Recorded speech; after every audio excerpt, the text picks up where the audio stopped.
Hello friends, जय जगन्नाथ।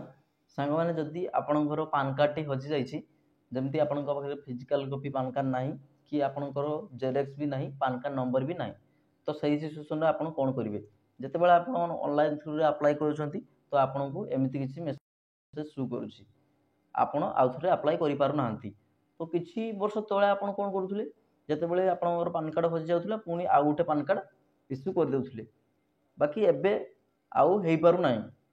तो जदि आप कौन थर्ड पार्टी थ्रू रे भी पान कार्ड टी अप्लाई करुँच तो इनकम टैक्स डिपार्टमेंट आपन को इनकम टैक्स तरफ आपन को नोटिस आसो आपड़ 10,000 टंका फाइन देबे।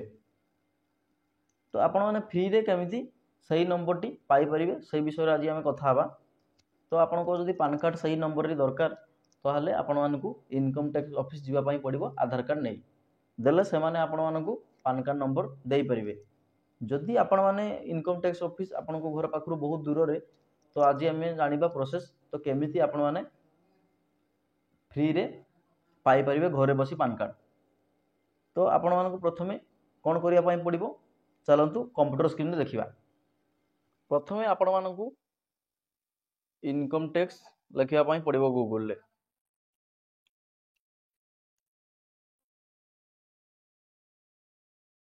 इनकम टैक्स लिखिया पई पड़िबो जतेबेले आपण माने इनकम टैक्स लिखिबे साइड रे आपण मानकु इंस्टेंट ई पान ऑप्शन देखिया पई मिल जिवो।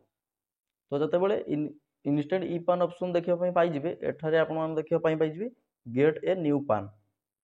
तो साइड रे आपण मानकु क्लिक स्टेटस पान जतेबेले एठी आपण माने क्लिक करिवे तो आपण मानकु गुटे नुवा पान कार्ड जनरेट हे जिवो जदि आपणकर पान कार्ड नथिबो। तो एठी आपण मानकु कंटिन्यू करिया पई पड़िबो तापरे आपण मानकर आधार कार्ड नंबर एठारे एंटर करिवे। तो एठी आपण मानकु कोन करिया पई पड़िबो आधार कार्ड नंबर दवा पई पड़िबो।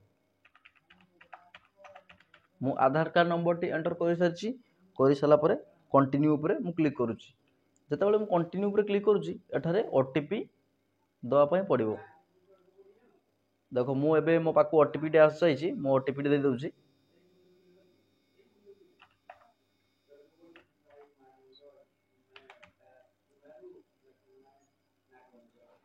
देखो जितेबाला मु कंटिन्यू करुच्ची देखि पारुथिबे मोर एठारे पान कार्ड टी देखो मुझे व्यू पान उपर क्लिक करुच्ची तो मोर तो ये पासवर्ड मागुची जोटा कि डेट ऑफ बर्थ होची पासवर्ड।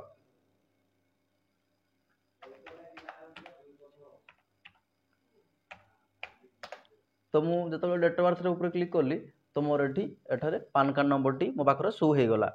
तो जदि आपण एठी भी पान कार्ड नंबर टी शो करूनी तो आपण माने कोन करिवे तो एठी जतबेले ऊपर देखिवे कांटेक्ट आस ऊपर क्लिक करिवे तो एठी आपण मानको बहुत सारा पान कार्ड एठारे हेल्पलाइन नंबर देखिया पई मिल जिवो। आ गोटे नंबर अछि जेटा कि 7टा रु 9टा भितर कॉल करि परिबे ऑल डे एटार ही आपण माने क्लिक करिवे कॉल करिवे काहे कि ना एठी लिखा हिची पान एप्लीकेशन अपडेट थ्रू एनएसडीएल। तो एटारे आपण माने एई नंबर रे क्लिक कॉल करिवे जतेबेला आपण कॉल करिवे तो आपण मानकु से माने पान कार्ड नंबर टी देई देबे। जदि मोर भिडियोटी आपण मानकु भल लागिछि तो भिडियो को लाइक करंतु एवं चैनल को सब्सक्राइब करंतु। जदि आपण मानकर किछि प्रॉब्लम तथा भी रहउछि तो मते कमेंट करंतु मु आपण मानकु भिडियो माध्यम रे जणाई देबी। जदि मोर ए भिडियोटा किछि हेल्पफुल आपण मानकु किछि हेल्प करि थाई भिडियोटी तो भिडियो को लाइक करंतु एवं चैनल को सब्सक्राइब करंतु एमिति नुवा नुवा भिडियो देखिया पई। रहु सांग माने जय जगन्नाथ बाय।